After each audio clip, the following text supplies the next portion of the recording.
नाशिक ते Jawhar national highway दरम्यान त्र्यंबकेश्वर पासून अंदाजे 12 किलोमीटर अंतरावर गोंदा घाट आहे। हा घाट अंदाजे 7 ते 8 किलोमीटरचा असेल। या घाटात जागेवरच एक मोठं वळण आहे। या वळणावर एक आयसर ट्रकचा अपघात झाला असून सुदैवाने जीवितहानी झालेली नाही।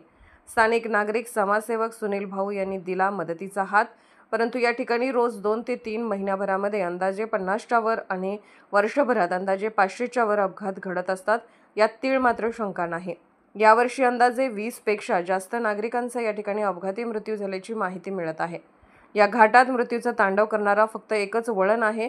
या वळणाकडे संबंधित विभाग अधिकाऱ्यांचं पूर्णतः दुर्लक्ष होताना दिसत आहे। त्वरित या ठिकाणी अपघाताला आळा घालण्यासाठी संबंधित विभागाने उपाययोजना करावी अशी मागणी जोर धरत आहे। तसेच जव्हार, मोखाडा, त्र्यंबक, नाशिक, पालघर विभागातील नागरिक मोठ्या प्रमाणात आंदोलनाची तयारी करत आहेत।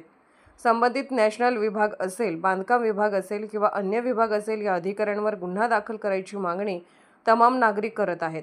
जव्हारहून जहीर शेख। या ठिकाणी मी तुम्हाला हा स्पॉट दाखवतो पूर्णपणे। हा रस्ता बघा, इथून समोरून गाडी येते। हा जाग्यावर टर्न आहे, जाग्यावर टर्न आहे। इथून हा मातीचा भराव टाकला होता इथे सुनील भाऊंनी, तो भरावही इथून निघून गेलेला आहे आणि हा अपघात इथे समोर घडलेला आहे। इथून मोठी दरड आहे, ही दरड पण तुम्हाला दाखवतो मी। ही मोठी दरड आहे, सरळ गाडी आली का ही काय खालती जाते, खालती ते खालती पण बघा माल पडलेला आहे, तुम्हाला दिसेल व्हिडिओमध्ये। खालती गाडीमधला ते बघा सगळा माल पडलेला आहे, असा खालपर्यंत गाडी जाते। संबंधित विभागाचा, बांधकाम विभागाचा याकडे पूर्णपणे दुर्लक्ष आहे। सगळीकडून नागरिकांची मागणी आहे का संबंधित विभाग अधिकाऱ्यांवर गुन्हा दाखल व्हायला पाहिजे। भाई, आपलं नाव पूर्ण सांगा आणि ही जी जागा आहे, ही जी ठिकाण आहे, थोडीशी त्याची माहिती द्या। जे अपघात झालेला आहे त्याच्याबद्दल थोडीशी माहिती द्या। माझे नाव सुनील त्र्यंबक मेढे, रहिवासी आंबोली। इथं वारंवार ॲक्सिडेंट होत आहे।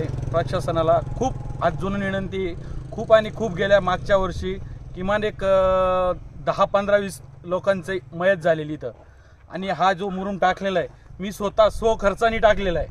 त्यावेळेस गाड्या जायच्या, थांबायच्या, पण गेल्या पावसाळ्यात हे सगळं धुवून गेलं। इथं दिवार नसल्यामुळं खाली वाहून जातं हे सगळं। हे थांबल्या जाईल कधी, याला जर धक्का झाला त्याला सपोर्ट राहील, जेणेकरून गाड्या खाली जाणार नाही। ही प्रशासनाने नम्रतेची विनंती। भाई, माझं असं म्हणणं आहे का या ठिकाणी रोज माझ्या माहितीप्रमाणे 2-3 अपघात रोजचे, बरोबर?